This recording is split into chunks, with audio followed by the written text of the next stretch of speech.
ಎಲ್ಲರಿಗೂ ನಮಸ್ಕಾರ. ನನ್ನ ಯೂಟ್ಯೂಬ್ ಚಾನಲ್ಗೆ ಸ್ವಾಗತ.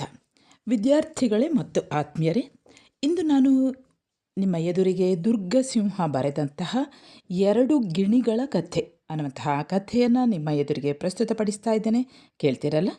ಸರಿ ವಿದ್ಯಾರ್ಥಿಗಳೇ, ಶ್ರೀಮನ್ನಾರಾಯಣನಿಗೆ ಸಮಾನವೆಂಬಂತಿದ್ದ ಜನೋದಯ ಎಂಬ ರಾಜನು ಒಮ್ಮೆ ಬೇಟೆಯನ್ನು ಆಡಲು ಕಾಡಿಗೆ ಹೋದುದನ್ನು ತಿಳಿದು ಅವನ ದಾಯಾದಿ ಅವನನ್ನು ಕೊಲ್ಲಬೇಕು ಎಂದು ಅವನನ್ನು ಹಿಂಬಾಲಿಸಿದನು.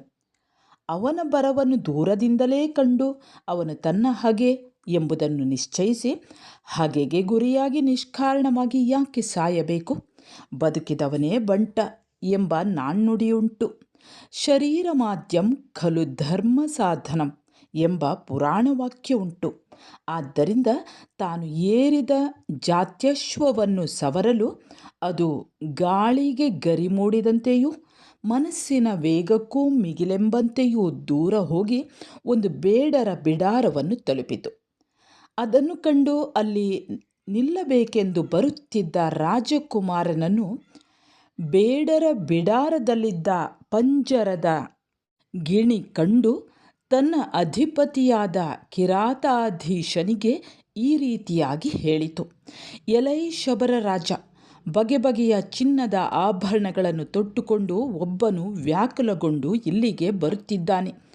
ನೀನು ನಿರ್ವ್ಯಾಕುಲನಾಗಿ ಈ ಐಶ್ವರ್ಯವನ್ನು ತೆಗೆದುಕೊಳ್ಳು ಎಂದು ಗಳಹುವ ಅರಗಿಳಿಯ ಮಾತನ್ನು ಕೇಳಿ ಅಲ್ಲಿಯೂ ನಿಲ್ಲಲಾರದೆ ಸ್ವಲ್ಪ ದೂರ ಮುಂದುವರಿದನು. ಆ ಮಹಾಗಹನ ಮಧ್ಯದಲ್ಲಿ ಮುಗಿಲು ಮುದ್ದಿಡುವ ಮರಗಳ ಗುಂಪಿನ ನಡುವೆ ಸ್ವರ್ಗಕ್ಕೆ ಹೋಗಲು ಸೋಪಾನ ಕಟ್ಟಿದಂತೆ ಏರುತ್ತಿದ್ದ ಹೊಗೆಯನ್ನು ಕಂಡು ಅದು ಬೇಡರ ಹಳ್ಳಿಯೆಂದೇ ಭಾವಿಸಿ ಭಯಗೊಂಡು ತನ್ನ ಇಷ್ಟದೈವವನ್ನು ಸ್ಮರಿಸಿದನು. ಆಗುವುದು ಆಗಲಿ, ಇನ್ನೆತ್ತ ಹೋಗಲಿ, ಕುದುರೆಗೂ ಶ್ರಮವಾಗಿದೆ, ಮಾರ್ಗಾಯಾಸದಿಂದ ಬಳಲಿದ ನನಗೆ ದೇವರೇ ಗತಿ ಎಂದು ಗತ ಪ್ರಾಣನಾಗಿ ಮನಗುಂದಿ ಬರುತ್ತಿದ್ದ ಜನೋದಯ ನೃಪನಿಗೆ ಪ್ರಾಣವಾಯು ಬರುವಂತೆ ಹೋಮ ಧೂಮದ ಕಂಪನ್ನು ಹೊತ್ತ ತಂಗಾಳಿ ತೀಡಿತು.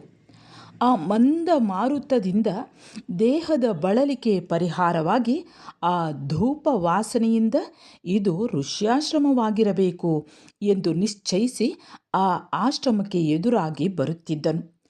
ಆಶ್ರಮಿಗಳ ಹೋಮ ಕಾರ್ಯಕ್ಕೆ ಕರೆವ ಕಾಮಧೇನುಗಳಂತೆ ಕರೆವ ಹೋಮಧೇನುಗಳನ್ನು ಕಳೆದು ಹೋಗದಂತೆ ಕಾಯುತ್ತ ಪಲಾಶ, ಅಶ್ವತ್ಥ, ಅತ್ತಿ, ಎಕ್ಕೆ, ಆಲ, ಶಮಿ ಮೊದಲಾದ ಒಣ ಸೌದೆಗಳನ್ನು, ಅಶ್ವಲಾಯನ ವಿಶ್ವಾಮಿತ್ರ ಎಂಬ ದರ್ಭೆ, ದೂರ್ವಾಂಕುರ ಮೊದಲಾದ ಪವಿತ್ರ ವಸ್ತುಗಳನ್ನು ಹೊತ್ತುಕೊಂಡು ಮೊಲ್ಲೆ, ನಿತ್ಯ ಮಲ್ಲಿಗೆ, ಮಂದಾರ, ಕನ್ನೈದಿಲೆ, ನಂದಿಬಟ್ಟಲು, ತ್ರಿಸಂಧ್ಯಾ, ಬಂಧೂಕ, ಕದಂಬ, ಹೊಂಗಣಗಿಲೆ, ಬೆಟ್ಟದಾವರೆ, ಬಿಳಿಯ ನೈದಿಲೆ, ಬಕುಳ, ಕುರವಕ, ತಾವರೆ, ತಿಲಕ, ಸಂಪಿಗೆ, ಪಾದರಿ, ಪಾರಿಜಾತ, ಜಾಜಿ, ಸುರಹೊನ್ನೆ, ಮಲ್ಲಿಗೆಗಳನ್ನು ಕೊಂಡು ಬರುತ್ತಿದ್ದ ಶಿಷ್ಯ ಸಮೂಹವನ್ನು, ಬಗೆ ಬಗೆಯ ಪರಿಮಳ ಭರಿತವಾದ ಹೂವುಗಳನ್ನು, ಮೊಗ್ಗೆಗಳನ್ನು ಬುಟ್ಟಿಯಲ್ಲಿ ತುಂಬಿಕೊಂಡು ಮೊಸರು, ಜೇನುತುಪ್ಪ, ಹಾಲು, ಗೋಮಯ, ಗೋಮೂತ್ರಗಳನ್ನು, ಪುಣ್ಯ ತೀರ್ಥೋದಕಗಳನ್ನು ಕಲಶಗಳಲ್ಲಿ ತುಂಬಿಕೊಂಡು ತಪೋಧನರ ದೇವತಾರಾಧನೆಗೆ ಕಾಲ ಮೀರದಂತೆ ಧಾಳಾಧಾಳಿಯಲ್ಲಿ ಬರುತ್ತಿದ್ದ ಪರಿಚಾರಕರ ಗುಂಪನ್ನು ಕಂಡು ಅವರ ಹಿಂದೆಯೇ ಬಂದು ಮುನಿವನವನ್ನು ಸೇರಿದನು. ಆ ವನದಲ್ಲಿ ಆ ವನಕ್ಕೆ ಹಾಕಿದ ಜೀವಂತವಾದ ಬೇಲಿಯಂತೆ ರಸಾಯನಗಳನ್ನು ತುಂಬಿಕೊಂಡು ಚಿನ್ನದ ಕಲಶಗಳಂತೆ ಹೊಸ ಹಣ್ಣುಗಳಿಂದ ತುಂಬಿ ಶೋಭಿಸುವ ಮಾದಳದ ಪೊದೆಗಳನ್ನು, ಅವುಗಳ ಬುಡದಲ್ಲಿ ಬೆಳೆದು ಬೀಗಿ ತಮ್ಮಿಂದ ತಾವೇ ಬಿರಿದು ಬಿರಿವಟ್ಟು ಸುರಿವ ದಾಳಿಂಬದ ಹಣ್ಣುಗಳ ತಂಪಾದ ರಸದ ಪ್ರವಾಹವೇ ಕಾಲುವೆಯಾಗಲು ಮೊಳಕೆ ಬಿಟ್ಟು ಬೆಳೆಯುತ್ತಿದ್ದ ಕಬ್ಬಿನ ಸೋಗೆಗಳನ್ನು, ಅಲ್ಲಿಂದ ಒಳಗೆ ಕಲ್ಪವೃಕ್ಷಕ್ಕೂ ಇದಕ್ಕೂ ವ್ಯತ್ಯಾಸವಿಲ್ಲ ಎಂಬಂತೆ ಬೇರಿನಿಂದ ತುದಿ ಕೊಂಬೆಯವರೆಗೆ ಒಂದೇ ರೀತಿಯಾಗಿ ತುಂಬಿದ ಎಲೆಗಳಿಂದ ಕಿಕ್ಕಿರಿದು ಹಣ್ಣು ಬಿಟ್ಟ ಹಲಸಿನ ಮರಗಳನ್ನು, ಭೂಮಿಗೆ ಅತ್ಯಂತ ಪ್ರೀತಿಯಾಗುವಂತೆ ಹೂಬಿಟ್ಟು ಹಣ್ಣಾಗಿ ಎರಗಿದ ಅರನೇರಳೆಯ, ಇಮ್ಮಾವಿನ, ತೆಂಗಿನ, ಕಿತ್ತಳೆಯ ಮರಗಳು, ಹಣ್ಣುಗಳಿಂದ ತುಂಬಿ ಶೋಭಿಸುವ ಅನೇಕ ವೃಕ್ಷಗಳನ್ನು, ಆ ಮರಗಳು ಕೊಂಬೆಗಳ ತುದಿಯ ಚಿಗುರ ಪೊದೆಯಲ್ಲಿದ್ದು ಪಾಪರೂಪನಾದವನು ಇದನ್ನು ಪ್ರವೇಶಿಸಬೇಡ ಎಂಬಂತೆ ಪುಗಿಲ್ ಪುಗಿಲ್ ಎನ್ನುತ್ತಿರುವ ಪುಷ್ಟವಾದ ಕೋಗಿಲೆಗಳನ್ನು, ಮೃದು ಮಧುರ ಗಂಭೀರ ಸ್ವರದಿಂದ ಸಾಮವೇದವನ್ನು ಅನುವಾದಿಸುವಂತಿದ್ದ ತುಂಬಿಗಳ ಹಿಂಡನ್ನು, ವೇದಾಂತ ಸಿದ್ಧಾಂತ ಪ್ರಮಾಣ ಶಾಸ್ತ್ರಗಳನ್ನು ಓದಿ ತರ್ಕಿಸುವ ಪಂಡಿತರೊಡನೆ ಸೇರಿ ನುಡಿಯುತ್ತಾ ಸದುತ್ತರ ಕೊಡುತ್ತಿರುವ ಶುಕ ಸಾರಿಕೆಗಳ ಸಮೂಹಗಳನ್ನು, ಪಂಚಾಗ್ನಿ ತಾಪ ತಪ್ತ ಮಾನಸರಾದ ತಪೋಧನರಿಗೆ ಬಿಸಿಲಿನ ಝಳ ತಾಗದಂತೆ ಚಿಗುರುಗಳ ಹೊರೆಯನ್ನು ಹೊತ್ತು ಬಾನಿನಲ್ಲಿ ನಲಿದಾಡುವ ಗಂಡು ನವಿಲುಗಳ ಹಿಂಡುಗಳನ್ನು, ಅಗ್ನಿಹೋತ್ರಗಳನ್ನು ಆಚರಿಸುವುದರಲ್ಲಿ ಪರಿಣತಾಂತಃಕರಣರಾದ ಅಹಿತಾಗ್ನಿಗಳ ಮೈಯಲ್ಲಿ ಹುಟ್ಟಿದ ಬೆವರಿನ ಹನಿಗಳನ್ನು ತಮ್ಮ ತಮ್ಮ ರೆಕ್ಕೆಯ ಗಾಳಿಯಿಂದ ಆರಿಸುತ್ತಿದ್ದ ರಾಜಹಂಸೆಗಳನ್ನು, ದೇವತಾರಾಧನೆಯನ್ನು ಮಾಡುವ ತಪೋಧನರಿಗೆ ಪೀಠಗಳನ್ನು ಕಟ್ಟಿ ಧೂಪ ದೀಪಗಳನ್ನು ಕೊಟ್ಟು ಸೇವೆ ಮಾಡುವ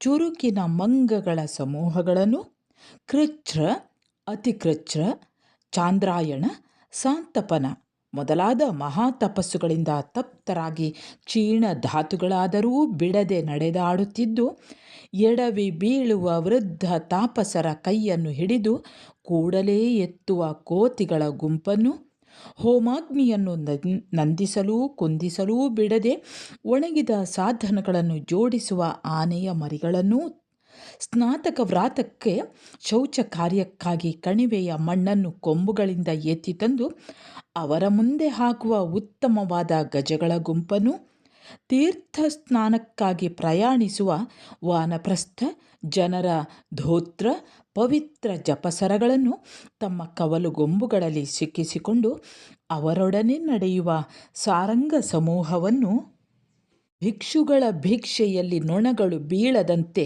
ತಮ್ಮ ಬಾಲಗಳಿಂದ ಬೀಸುತ್ತಾ ಹೋಗುವ ಚಮರಿ ಮೃಗಗಳನ್ನು, ಕಾಡಿನಲ್ಲಿ ಭಿಕ್ಷಾಹಾರಿಗಳಾದ ಭಿಕ್ಷುಗಳಿಗೆ ವೃಕ್ಷರೂಪದಲ್ಲಿದ್ದು ಭಿಕ್ಷೆಯನ್ನು ಹಾಕುವ ಯಕ್ಷದೇವತೆಗಳನ್ನು, ಯೋಗಾಭ್ಯಾಸವನ್ನು ಮಾಡುವ ಯೋಗೀಂದ್ರ ವೃಂದಕ್ಕೆ ಯೋಗಾಸನವಾಗಿ ಸುತ್ತಿಕೊಂಡು ವಿಸ್ತಾರಗೈಯುವಂತಿದ್ದ ಭೋಗೀಂದ್ರ ವೃಂದವನ್ನು, ಬಾಲಕರಂತೆ ಕಂದ ಮೂಲ ಫಲಗಳನ್ನು ಬೇರೆಯವರು ತಂದು ಹಾಕಲು ತಿಂದು ಆನಂದ ಮನಸ್ಕರಾಗಿರುವ ತಪೋಧನರನ್ನು, ಹಾವುಗಳಂತೆ ವಾಯುಭಕ್ಷಕರಾಗಿದ್ದ ಮುಮುಕ್ಷು ನಿಖರವನ್ನು, ನಿರ್ಮಾನಸರಂತೆ ನೀರಿನಲ್ಲಿ ನೆಲೆಸಿದ್ದ ಉದಕವಾಸಿಗಳನ್ನು, ಸಂಸಾರ ಸಾಗರವನ್ನು ಈ ರೀತಿಯಿಂದ ದಾಟುವುದೆಂದು ತೋರಿಸುವಂತೆ ಒಂದೇ ಕಾಲಿನಲ್ಲಿ ನಿಂತಿದ್ದ ಏಕಪದ್ಮವೃತಸ್ಥರನ್ನು, ಸ್ವರ್ಗದ ಮಾರ್ಗವನ್ನು ನಿರ್ದೇಶಿಸಿ ತೋರುವಂತೆ ಕೈಯನ್ನೆತ್ತಿ ನಿಂತ ಊರ್ಧ್ವ ಬಾಹುವ್ರತಿಗಳನ್ನು,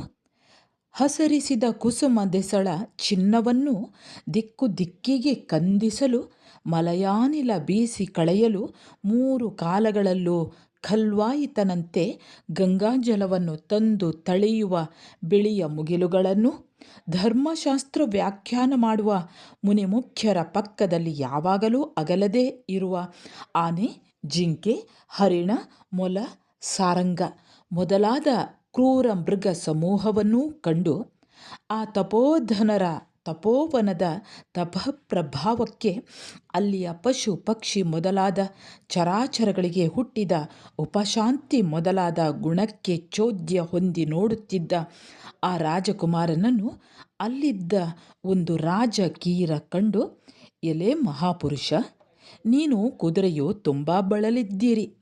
ಇಂದು ನೀವು ಈ ಋಷ್ಯಾಶ್ರಮದಲ್ಲಿ